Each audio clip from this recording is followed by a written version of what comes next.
তুষার ঝড়ে যুক্তরাষ্ট্রের ১৪ অঙ্গরাজ্যে অন্তত ৩৮ জনের মৃত্যু। যুক্তরাষ্ট্রের মধ্যে ও পূর্বাঞ্চল জুড়ে আঘাত হানা শক্তিশালী তুষার ঝড়ে এ পর্যন্ত ১৪টি অঙ্গরাজ্যে অন্তত ৩৮ জনের মৃত্যু হয়েছে বলে জানিয়েছে স্থানীয় কর্তৃপক্ষ ও সংবাদ মাধ্যম। তুষারপাত, বরফাচ্ছন্ন রাস্তা ও হিমাঙ্কের নিচে নেমে যাওয়া তাপমাত্রায় বিপর্যস্ত হয়ে পড়েছে বিস্তীর্ণ এলাকা। মঙ্গলবার ২৭ জানুয়ারি সংবাদ সম্মেলনে নিউ ইয়র্কের নবনির্বাচিত মেয়র জোহরান মামদানি জানান, ৮ বছরে দেশের সর্বনিম্ন তাপমাত্রা নেমে এসেছে ৮ ডিগ্রি ফারেনহাইটে। এছাড়াও নিহতদের সবাইকে বাইরে পাওয়া গেলেও তারা গৃহহীন ছিলেন কিনা তা নিশ্চিত নয় প্রশাসন। একই সাথে নিউ ইয়র্ক সিটিতে সবচেয়ে বেশি ১০ জন মারা গেছেন বলে জানিয়েছেন মামদানি। শুক্রবার শুরু হওয়া এই ঝড় সপ্তাহান্তে বড় পরিসরে তুষারপাতে রূপ নেয়। এতে সড়কে যোগাযোগ ব্যাহত হয়, বহু ফ্লাইট বাতিল এবং বিদ্যুৎ বিভ্রাট দেখা দেয়। সোমবার ঝড়ের তীব্রতা কমলেও হাড় কাঁপানো ঠান্ডা রয়ে গেছে, যা আরও কিছুদিন স্থায়ী হতে পারে বলে ধারণা করা হচ্ছে। ১ ফুটেরও বেশি তুষারপাতের পর সাউথ বোস্টনে গাড়ি তুষারমুক্ত করতে ব্যস্ত বাসিন্দারা। এপি মঙ্গলবার পর্যন্ত দেশজুড়ে ৫,৫০,০০০-এর বেশি বাড়ি ও ব্যবসা প্রতিষ্ঠান বিদ্যুৎহীন ছিল, যার জন্য শহরগুলোতে জরুরি সেবা প্রদানকারী দল মোতায়েন করা হয়েছে, যারা বিশেষ করে গৃহহীনদের নিরাপত্তা নিশ্চিতে কাজ করছে।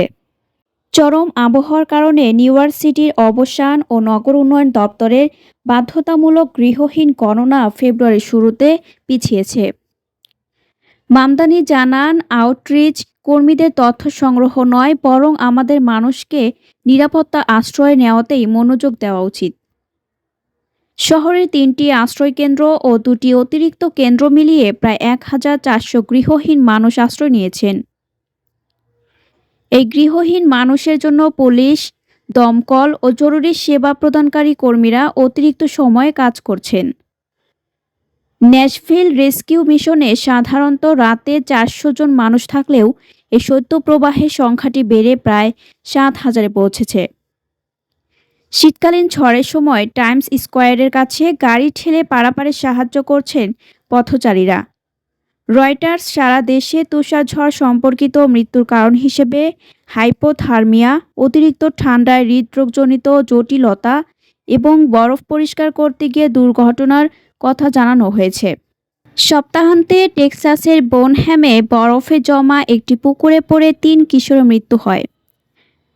Kansas, Kentucky, Louisiana, Mississippi, South Carolina, Tennessee ও মিশিগানেও এমন মৃত্যুর খবর পাওয়া গেছে।